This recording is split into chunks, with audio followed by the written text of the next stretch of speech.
이제 제2강으로 부족함이 없는 광야 노정과 새 지도자의 죽음, 부족함이 없는 광야 노정과 새 지도자의 죽음이라는 주제를 가지고 이 한 시간 은혜를 나누기로 합니다. 신명기 2장 7절 말씀이 됩니다.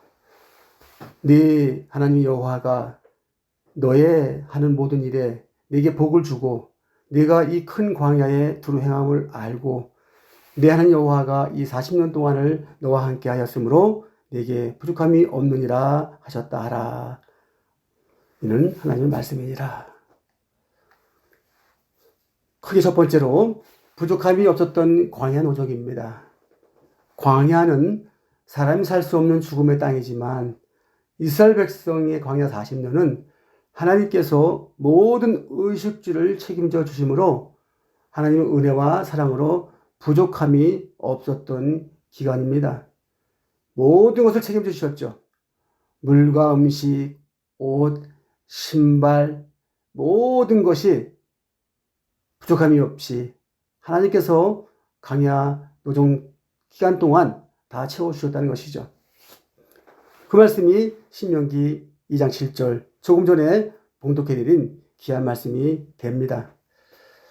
작은 첫 번째로 광야의 의미에 대해서 잠시 살펴보겠습니다. 첫 번째로 광야는 아직 개간되지 않은 황량한 벌판으로 끝없는 불모의 사막을 의미하죠. 이 사막은 죽음이 도사리고 있는 곳으로 아세살 희생의 염소를 내어보내는 곳입니다. 레위 16장 22절에 보니까 염소가 그들의 모든 부리를 지고 무인지경에 이르거든 그는 그 염소를 광야에 놓을지니라 라고 말씀하고 있습니다. 이 아사살이라는 말은 내어놓음이라는 뜻으로 이는 예수 그리스도의 인류를 위한 속죄 제물 되심을 의미하죠. 그래서 이에 대한 말씀을 시편 기자는 시편 103편 12절에 너무나 애타게 애절하게 기록을 하고 있다는 것입니다. 시편 103편 12절 동이 서에서 먼 것 같이 우리 죄가를 우리에게서 멀리 옮기셨으며 라고 말씀하고 있습니다. 불과 한 구절밖에 안 되는 그러한 짧은 구절이지만 이 구절 속에는 하나님의 그 애끓는 마음이 구구절절 들어있다는 것이죠. 먼저 동이 서에서 먼 것 같다는 것은 무슨 의미를 말씀하고 있습니까?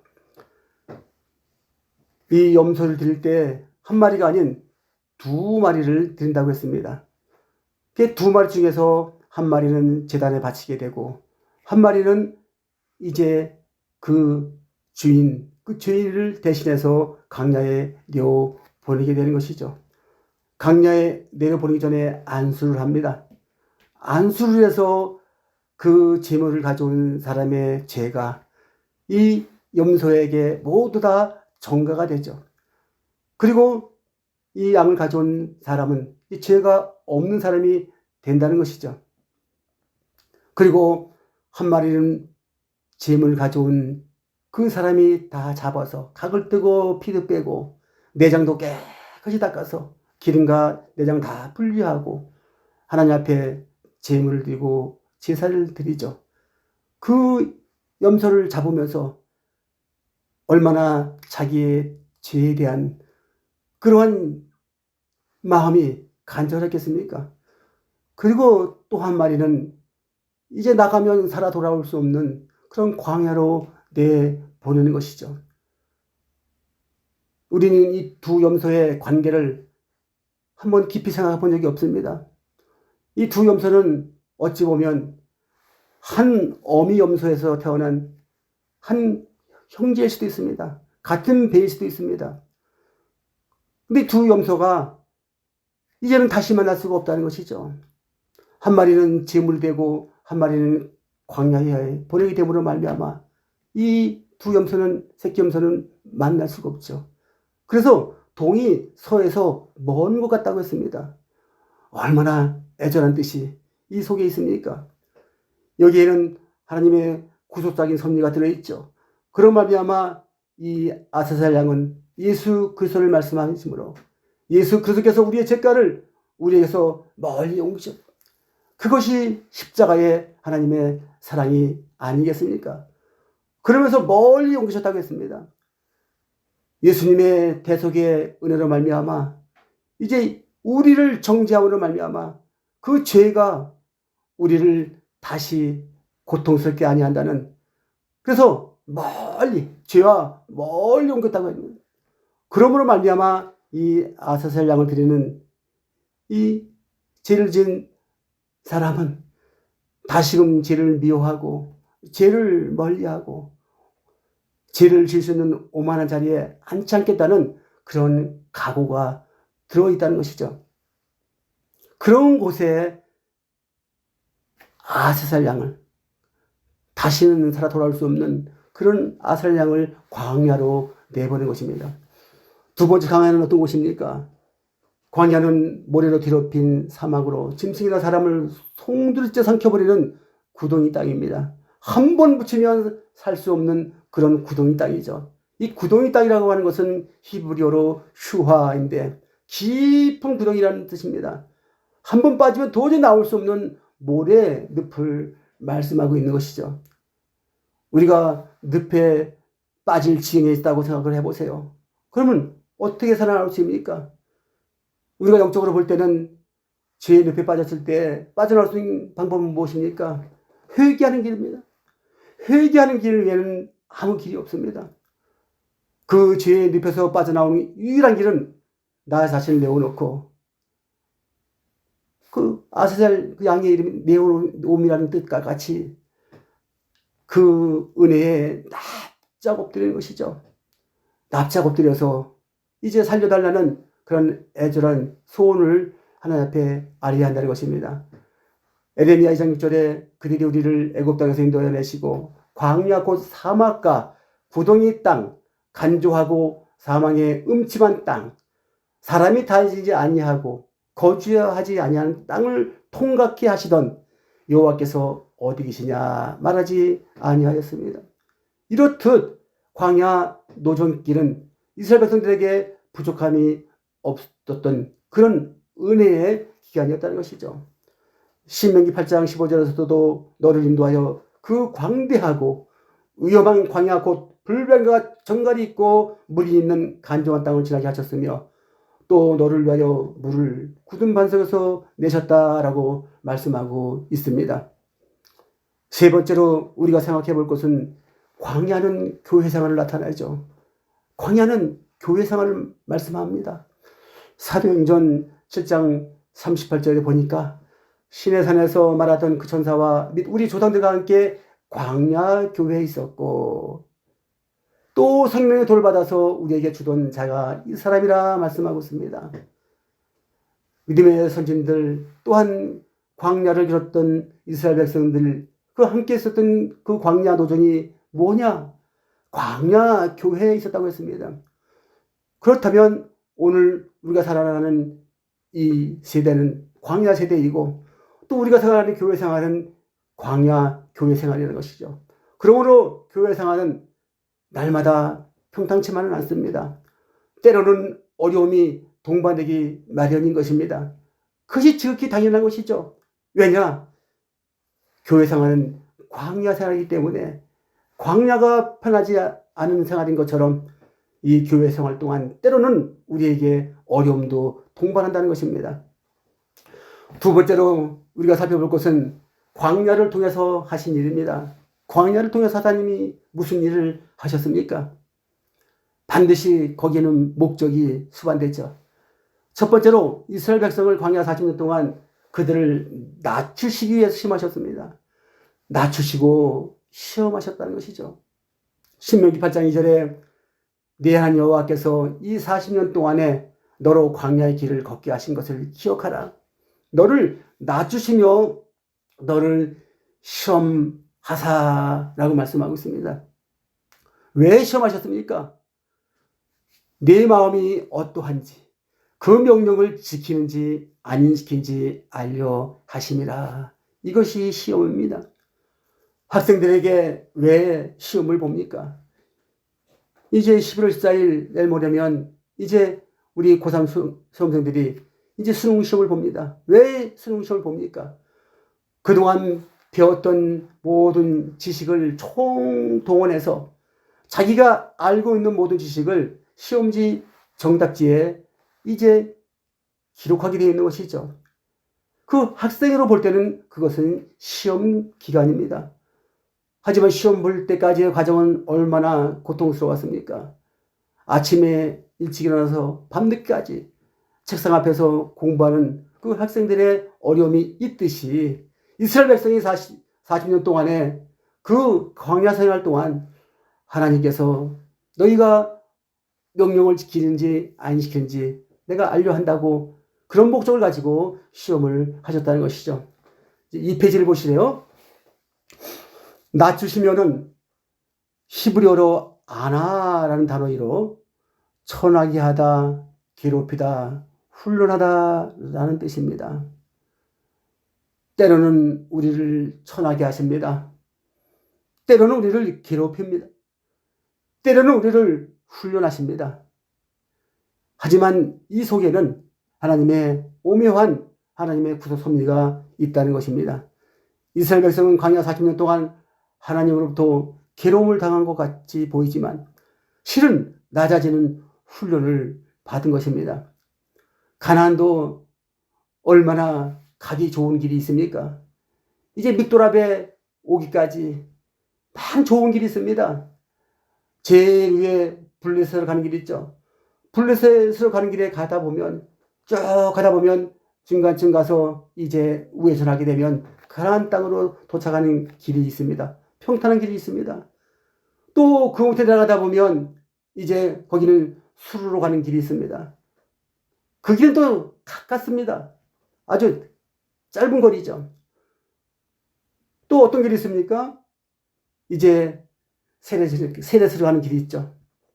이제 그런 길이 있는데도 불구하고 믹돌 앞에서 갑자기 돌쳐서 홍해를 건너게 하셨습니다. 신명기 8장 16절에 내 열조도 알지 못했던 만나는 강야에서 내게 먹이셨나니 이는 다 너를 낮추시며 너를 시험하사 마침내 내게 복을 주려 하심이니라 말씀하고 있습니다. 복을 주려는 히브리어로 야타브라는 말입니다. 그 뜻은 잘 되게 하다, 기쁘게 하다, 즉 복을 주려 했다는 것이죠. 또한 이스라엘 백성들을 하여금 잘 되게 하고 기쁘게 한다는 거예요. 우리가 자녀를 키울 때 어떻게 합니까? 자녀가 잘못된 걸 하면 자녀를 초달하죠. 때로는 매를 들어서 초달하기도 합니다. 그 목적이 무엇입니까? 자녀들이 옳은 길로 가기 위한 하나의 방편이고 그것이 부모의 마음이 아니겠습니까? 하나님께서도 그런 마음으로 이스라엘 백성을 광야 생활을 통해서 낮추시고 또 복을 주려고 하셨다는 것입니다. 요셉의 일생이 얼마나 험난했습니까? 때로는 형제들에게 팔리고 때로는 억울하게 감옥에 갇히기도 하고 그런 어려움 속에서 하나님의 그 요셉을 향한 그 하나님의 뜻이 요셉에게는 당할 때 그때는 힘들고 어려웠지만 결국은 요셉에게 복을 주므로 말미암아 요셉을 애굽의 총리대수로 만들기 위한 방편으로 결론적으로는 요셉 자신에게도 잘 되게 하고 기쁜 일이 되게 하고 결국에는 이스라엘 백성이 구원을 받을 수 있는 통로로 되기 위한 잘 되기 위한 기쁘게 하기 위한 그런 뜻이 바로 이스라엘 백성들의 광야 노정 속에 있었다는 것입니다. 그 다음에 이 광야 노정을 통해서 궁극적으로 받을 복은 무엇입니까? 하늘문을 열어서 만나와 메추라기를 주셨고 반석에서 생수를 공급해 주셨고 만나는 애굽 출애굽 2월 15일 이후에 내리기 시작했고 가나안 입성 후 6월절 이튿날에 가나안의 첫 소산을 먹고 그 다음 날인 출애굽 41년 1월 15일에 만나가 그쳤습니다. 그 말씀 여호수아 5장 10절로 12절에 말씀하고 있습니다. 그러므로 만나는 39년 12개월 동안 내린 것으로 우리가 알 수가 있습니다. 때로는 그 광야 생활을 통해서 왕보를 보내서 모든 적들을 다 물리쳐 죽이기도 하고, 때로는 이스라엘 백성들을 자식과 같이 여겨서 눈동자 같이 보호하시고, 또 더 나아가 늘 앞장서서 이스라엘 지인을 인도하셨던 것입니다. 이제 크게 두 번째로 광야에서의 원망과 불평에 대한 내용을 잠시 살펴보기로 합니다. 광야 노정 속에서 많이 나오는 단어가 있다면 원망이라는 단어를 뽑을 수가 있겠습니다. 작은 첫 번째로 광야 40년 동안 하나님은 놀라운 징표를 통해서 임마누엘의 은총을 확인시켜 주셨지만 이스라엘 백성들은 끊임없이 원망하고 불평했다는 것입니다. 이것이 제약된 인간의 모습이 아닌가 생각합니다. 임마누엘 복이 무슨 복입니까? 내가 너와 함께 하리라, 함께 하신다는 그 복이 임마누엘 복이 아니겠습니까? 이스라엘 백성의 만성적인 원망은 궁극적으로 그들을 세우신 하나님을 원망하는 죄가 된다는 것입니다. 하나님을 원망한다는 것은 이스라엘 백성들의 아주 고질적인 그런 만성적인 그런 죄라는 것이죠. 그 죄가 어떠한 죄일까요? 작은 첫 번째로 장막 중에서 은밀하게 원망하는 소리를 들으신 하나님이십니다. 신명기 1장 27절, 시편 106편 25절, 26절 말씀이죠. 그 말씀을 다시 살펴보면 신명기 1장 27절에서 장막 중에서 원망했다 말씀하고 있습니다. 하나님은 전능하신 하나님이십니다. 온 우주를 만드시고 통치하시는 만유의 하나님이십니다. 그 하나님이 장막 중에서 부부가 은밀하게 얘기했다고 하더라도 그 소리를 못 듣겠습니까? 하지만 그것을 믿지 못하고 모르는 존재가 바로 제약된 모습이죠. 하나님은 이스라엘 백성들이 장막 중에서 부부가 하는 말까지도 다 듣고 그들이 원망하는 소리까지도 다 들었다는 것이죠. 시편 106편 25절에서도 저희 장막에서 원망하며 여호와의 말씀을 청종치 아니하였도다. 원망하게 되면 뒤따르는 것은 불순종입니다. 원망하면서 말씀을 순종한 사람은 없습니다. 시편 106편 26절에서도 이러므로 저희가 맹세하기를 저희로 광야에서 엎드러지겠다 말씀하고 있습니다. 원망의 결과는 바로 사망입니다. 또한 두 번째로는 원망의 주동자는 따로 있다는 것이죠. 원망의 주동자는 섞여 사는 무리였습니다. 이스라엘 백성 중에 무리 중에 중다한 잡족들이 섞여 있었다는 것이죠. 민수기 11장 4절에 보니까 섞여 사는 무리가 탐욕을 품음에 이스라엘 자손도 다시 울며 가로되 누가 우리에게 고기를 주워 먹게 할꼬 말씀하고 있습니다. 지금까지 잘 먹고 잘 살아왔습니다. 그런데 무슨 소리를 들었습니까? 섞여 사는 무리가 탐욕을 품음에 그들이 하나님을 대적하는 말을 했다는 것이죠. 그 말을 듣는 순간 지금까지 받았던 모든 은혜는 다 사라지고 우리에게 누가 고기를 먹게 할꼬 하고 원망의 소리가 하늘을 찌렸던 것이죠. 이렇게 부정적인 말은 파급 효과가 크다는 것입니다. 민수기 11장 5절에서는 우리가 애굽에 있을 때에는 값없이 생선과 외와 수박과 부추와 파와 마늘들을 먹을 것이 생각나거늘 6절에 이제는 우리 정력이 쇠하되 이 만나 외에는 보이는 것이 아무것도 없느니라 이렇게 말씀하고 있습니다. 언제 이스라엘 백성이 값없이 애굽에서 얻어먹었습니까? 한 끼 식사를 하기 위해서 그 모진 고난, 채찍과 모든 어려움 속에서 벽돌을 짚고 그 노예 생활을 해야 하는 그 생활 속에서 무슨 값없이 먹었습니까? 또 그의 식탁들이 그렇게 풍부하게 생선과 우유와 수박과 부추와 파와 마늘들, 거기에는 제반되는 또 다른 반찬이 있었을 게 아닙니까? 그때 그거를 다 먹었다는 거예요. 그러나 이제 지금 우리를 돌아보니까 이제는 정력도 쇠하고 이제는 만나밖에 보이지 않는다는 거예요. 언제 저들이 몸이 쇠약했습니까? 야곱의 가족이 애굽에 들어갈 때는 70가족이 들어갔습니다. 그 70가족이 출애굽할 때는 200만이 넘는 대역사를 이뤘죠. 그렇다면 이스라엘 백성들에게, 남자들에게 힘이 없었다는 말입니까? 이 수치는 과학적으로도 쉽게 해결할 수 없는 정말 수학적으로 이렇게 놀라운 그런 수가 이스라엘 백성들이 번성했다는 것입니다. 이렇게 섞여 사는 무리가 하는 말은 모두 다 거짓이 섞였다는 것입니다. 거짓을 말해서 진실을 포장하는 것이죠. 그리고 만나면 아무것도 보이지 않는다. 만나가 한 가지 맛입니까? 삶아 먹기도 하고 튀겨 먹기도 하고 구워 먹기도 하고 각종 맛있는 요리로 만들 수 있는 재료가 만나입니다.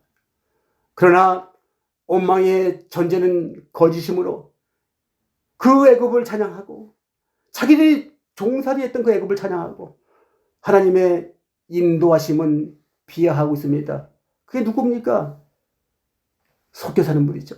섞여 사는 무리는 약속의 땅에 대한 비전을 어리석은 것으로 만들었고 임마누엘의 은총도 보잘것없으로 전락시키고 말았던 것입니다. 그래서 시편 1편 1절에 말씀하시기를 죄를 지을 수 있는 오만한 자리에 앉지 말라고 했습니다. 우리는 죄를 지을 수 있는 자리에 우리가 어쩌다 있게 되면 우리는 얼른 그 자리를 피해 나와야 합니다. 이제 작은 두 번째로 원망의 결과에 대해서 살펴봅니다. 첫 번째로 원망이란 무엇입니까? 원망은 남이 하는 일에 못마땅히 여깁니다. 남이 하는 일은 다 못마땅히 여기고 자기가 하는 일은 잘했다고 합니다. 또 그 일이 잘 되지 못하도록 또 조금 전에 소개해드린 섞여 사는 무리처럼 불평불만하고 시기 질투합니다. 그러므로 말미암아 모든 것을 남의 탓으로 돌리는 행위가 바로 원망이란 말입니다. 이 원망은 궁극적으로 하나님의 때를 지연시킨다는 것에 문제가 있는 것입니다. 원망은 원망으로 끝나지 않고 하나님의 때를 늦추게 하고 지연시킨다는 것입니다. 출애굽기 16장 9절의 말씀 알고 있죠. 이제 이 페이지를 보시기 바랍니다. 출애굽기 16장 9절에 모세가 또 아론에게 이르되 이스라엘 자손의 온 회중에게 명하기를 여호와께 가까이 나아오라. 여호와께서 너희의 원망함을 들으셨느니라 말씀하고 있습니다. 원망은 다 하나님께서 들으신다는 것이죠. 그렇다면 원망을 물리치는 힘은 무엇일까요? 이제 우리는 돌아오는 주일에 이제 셋째 주일에 수수 감사절 예배를 드립니다.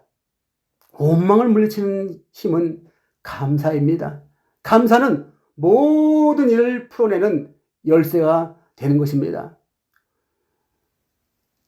신약에 와서 그 대표의 사람을 누구입니까? 바로 사도 바울이죠. 사도 바울은 내가 다른 사도보다 더 많은 수고를 했지만 모든 것이 하나님의 은혜라라고 고백한 분이십니다. 우리는 사도 바울의 그 뒤를 따라가는 사역자가 되어야 될 줄 믿습니다. 두 번째로 원망이 그치지 않는 이유는 무엇입니까? 원망이 그쳐야 되는데 그치지 않는다는 것이죠. 약속의 땅에 대한 믿음이 부족했기 때문에 오늘날 우리도 천국에 대한 소망이 정말 강력하다면, 그 믿음이 강하다면 우리가 우리 삶을 통해서 원망하겠습니까? 모든 것이 하나님의 은혜로다 라고 고백하는 사도 바울의 믿음처럼 우리의 믿음이 감사의 생활이 된다는 것이죠. 신명기 1장 32절에 이 일에 너희가 너희 하나님 여호와를 믿지 아니하였도다. 믿지 아니했다고 했습니다. 그 배경에는 무엇입니까? 하나님을 경외하지 않았다는 것이죠. 하나님을 경외한다는 것은, 이 경외라는 말은 두렵고 떨림으로 섬긴다는 것이죠. 그냥 그 하나님의 그 대상 앞에 우리가 두렵고 떨리는 마음이 있다는 것이죠. 근데 그 내용을 살펴보니까 거기에는 하나님을 믿는 큰 믿음이 있다는 것입니다. 또 그 속에는 큰 기쁨이 들어있고, 또 거기에 큰 순종이 들어있다는 것이죠. 큰 믿음, 큰 기쁨, 큰 순종. 이것이 바로 하나님을 경외하는 것이죠. 이 믿음이 이제 이스라엘 백성들에게 그 광야 노정 속에 부족했다는 것입니다. 그렇다면 세 번째로 원망 결과는 무엇입니까? 모든 일의 근원에 마지막 결과는 있기 마련이죠. 약속을 믿지 못하고 원망하는 자는 약속의 땅을 밟지 못하게 하십니다. 오늘날 우리에게는 천국에 들어가지 못한다는 엄숙한 선포가 되는 것이죠. 민수기 14장 30절에 여분네 아들 갈렙과 누리 아들 여호수아 외에는 내가 맹세하여 너에게 거하게 하리라는 땅에 결단코 들어가지 못하리라. 결단코 반드시 정령 들어가지 못한다는 것입니다. 그렇다면 누가 들어가겠습니까? 끝까지 이 광야 교회 생활이 힘들다고 하더라도 끝까지 약속의 땅을 주신다는 그 약속을 믿고 견디는 남는 자가 들어가게 됩니다. 네 번째로 약속의 가나안 땅은 오직 믿는 자들만이 들어갈 수가 있죠. 어리석은 인생의 모습은 자기가 미련해서 앞길을 망치고도 마음으로는 하나님을 원망한다고 현대인 성경 잠언 19장 3절은 말씀하고 있죠. 우리말 성경에는 사람이 미련함으로 자기 길을 굳게 하고 마음으로 여호와를 원망한다고 기록하고 있습니다. 유대인의 탈무드에 보면 참된 지식자는 모든 경우에 배우는 자이며 배우는 자가 참된 지식자라고 말하고 있습니다. 이 배운다는 것을 잠깐 우리가 그 자세를 살펴보면 첫 번째로는 새로운 지식이나 모든 세상을 살아가는 법을 터득한다는 그 일이 배운다는 것에 들어가지만 또 보이지 않는 한편을 보면 내 속에 있는, 내 심령 속에 있는 좀 잊지 말아야 할 것, 버려야 할 것, 그것을 버리는 것이 또한 배우는 사람의 자세가 아니겠습니까? 참된 강한 자는 자신을 지휘할 줄 아는 사람입니다.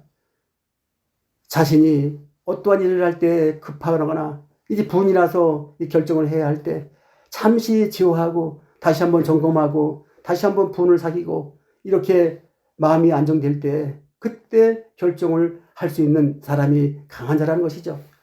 마지막 3대 부자는 가진 것에 감사하며 만족할 줄 아는 자족하는 자.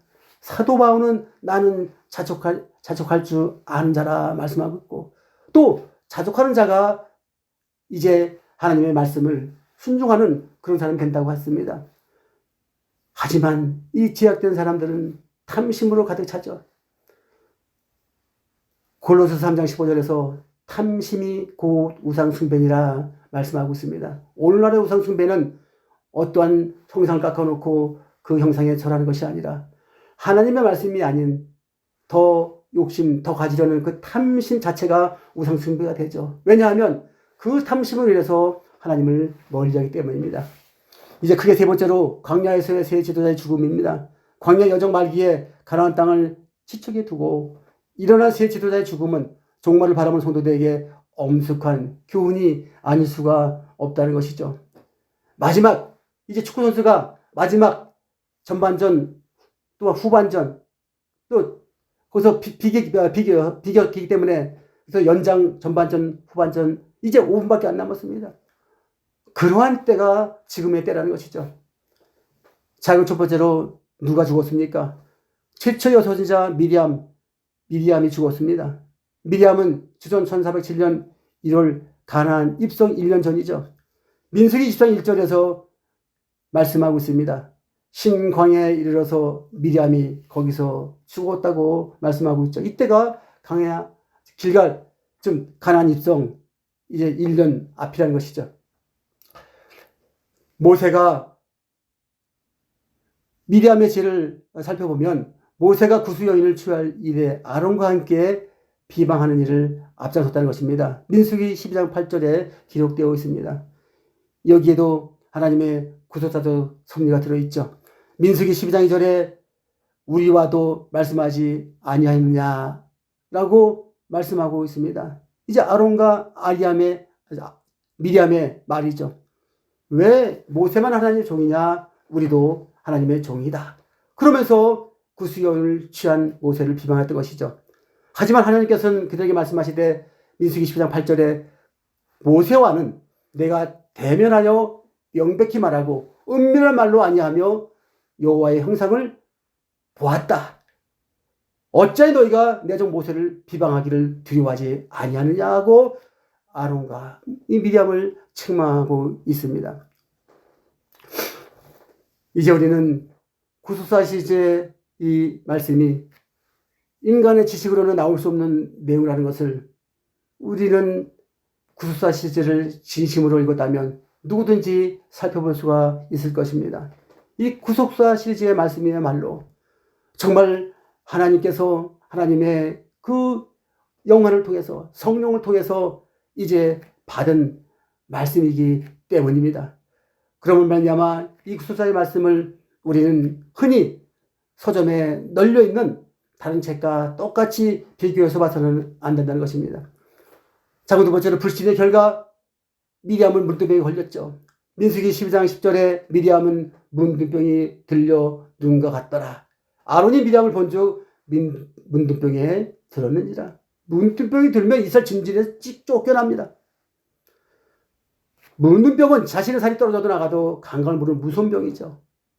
그와 같이 영적 문둥병에 걸리면 사망의 구덩이에 떨어지고 맙니다. 그러나 문제는 뭐냐? 자신이 영적 문둥병에 걸렸다는 것을 인식하지 못하는 데서 오는 것이죠. 우리는 이 점을 조심해야 합니다. 세 번째는 모세의 중보기도로 미리암은 회복됐지만 신광야 가데스에서 죽고 말았죠. 민수기 20장 1절 말씀입니다. 미리암이 거기서 죽음에 거기 장사하니라. 죄인은 회개함으로 용서를 받을 수 있지만 반드시 그 죄값은 자신이 감당하게 된다는 것이죠. 그렇기 때문에 죄는 반드시 우리가 멀리 해야 되는 그런 존재가 되는 것이죠. 두 번째로 누가 죽었습니까? 최초 대제사장 아론이 주전 1407년 5월 1일 가나안 입성 8개월 전에 죽습니다. 민수기 33장 38절에 호르산에 올라가 거기서 죽었으니 라고 말씀하고 있습니다. 아론의 이름의 뜻은 고상하다입니다. 하나님의 명령으로 88세에 부르심 받아서 모세 대변이 되었다고 출애굽기 7장 7절을 말씀하죠. 아론의 뜻이 고상한 것처럼 정말 그렇게 믿음대로 고상하게 살았다면 이렇게 미리암과 함께 모세를 비방하는 일을 하지 않았을 것이죠.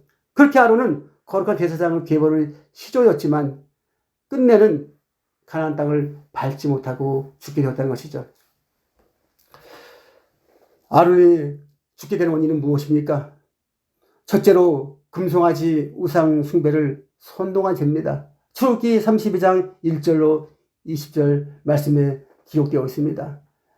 백성들이 죄를 지려고 할 때 말리기는커녕 또 그의 직분이 제사장으로 말미암아 반드시 또 그 죄를 만류하고 막았어야 했는데 불구하고 같이 이게 선동했다는 것이죠. 그것이 아론의 첫 번째 죄입니다. 둘째로는 백성을 하나님의 공도를 걷지 하지 않고 방자하게 만들었습니다. 그 말씀이 출애굽기 32장 21절로 25절에 있습니다. 공도를 걷지 못하도록 방자하게 만들었어요. 방자가 뭡니까? 그냥 들뛰고 날뛰고 아주 추한 모습을 보내는 거 아니겠습니까? 창세기 18장 18절 19절에 아브라함을 택한 목적이 무엇입니까? 하나님께서 아브라함을 택한 목적은 후손들에게 하나님의 의와 공도를 전수하기 위함이라고 말씀하고 있습니다. 아론은 그 일을 감당하지 못했죠. 세 번째 죄는 미리암과 함께 지도자 모세를 비방한 죄입니다. 조금 전에 다 설명드린 바 있어서 넘어가도록 하겠습니다. 넷째로 가데스와 무리바 반석 사건에서 하나님 말씀을 불신하고 거역한 죄입니다. 민수기 20장 7절 13절 24절에 기록하고 있습니다. 자고 두 번째로 이제 4페이지 마지막 페이지를 보시기 바랍니다. 아론의 불신의 결과는 무엇입니까?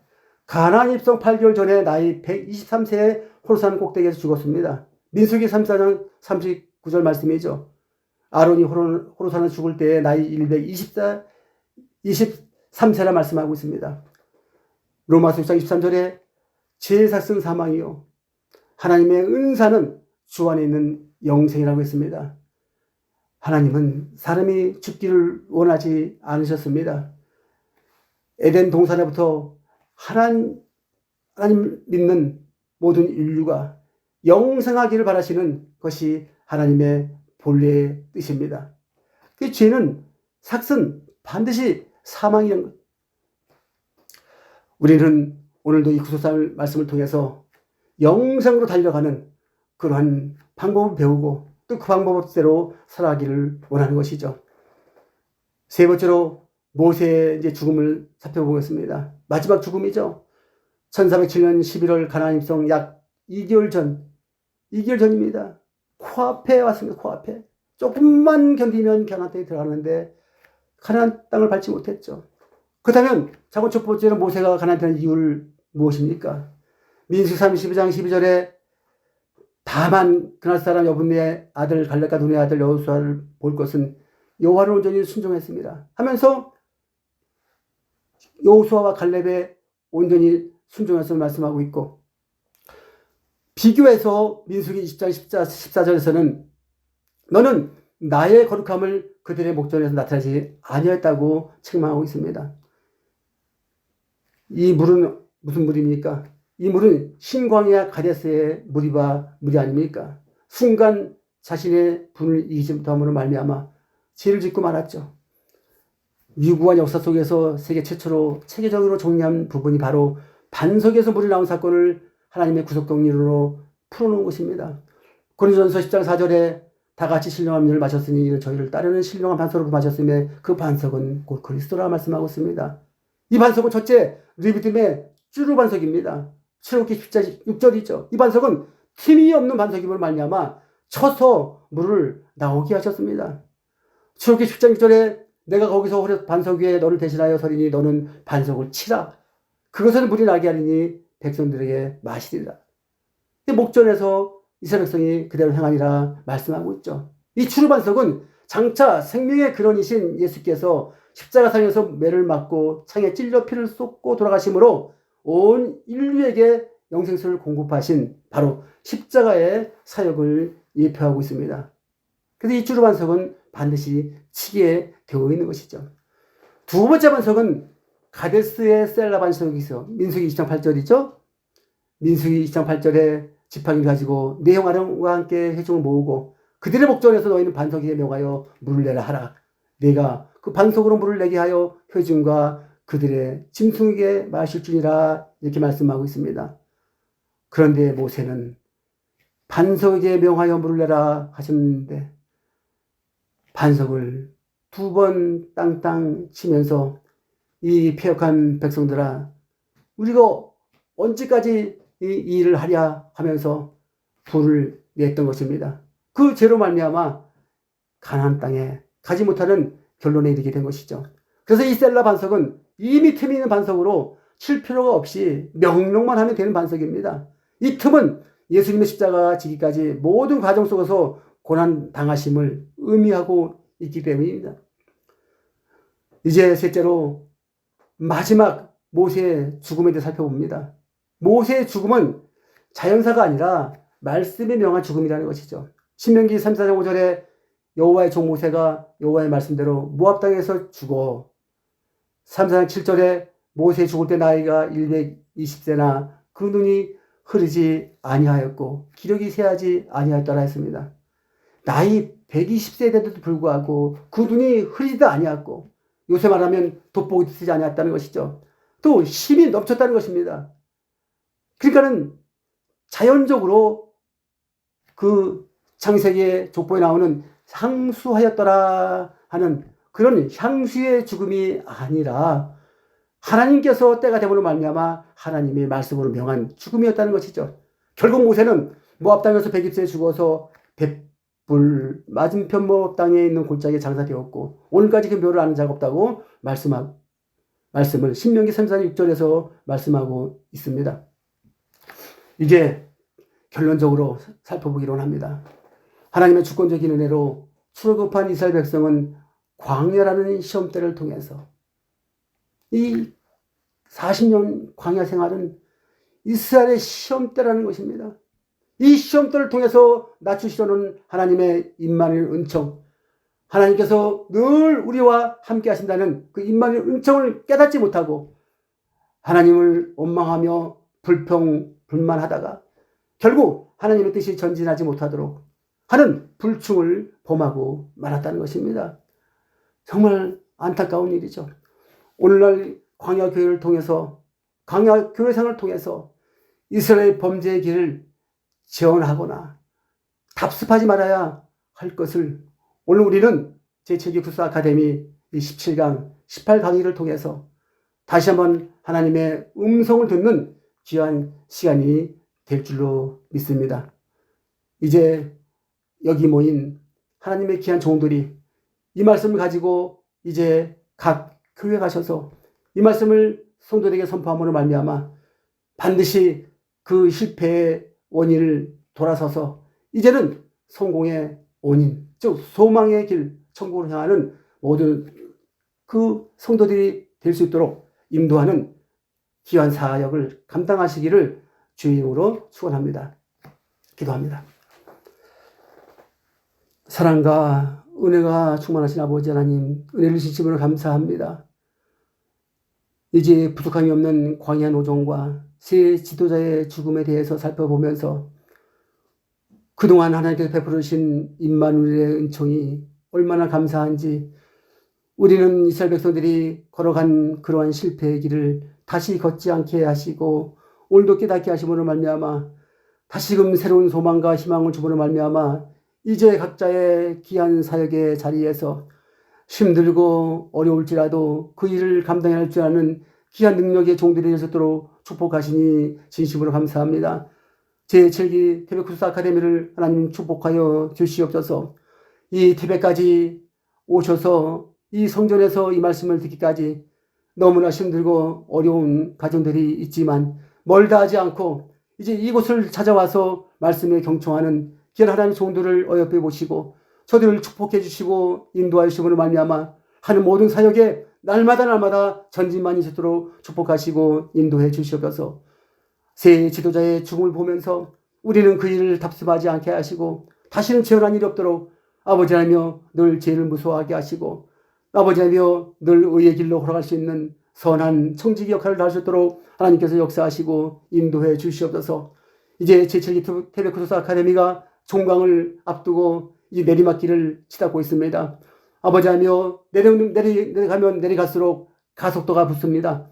식어지는 것이 아니라 이 열기가 배우고자 하는 열기가 더욱더 가속화되어서 종강 때에 주시는 이러한 특강의 말씀을 듣고 더욱더 하나님의 은총 가운데 하나님의 은혜가 넘치는 역사가 있게 도와주시옵소서. 오늘도 함께 하심을 감사드리며 존귀하신 예수 그리스도의 이름으로 감사하며 기도하옵나이다. 아멘.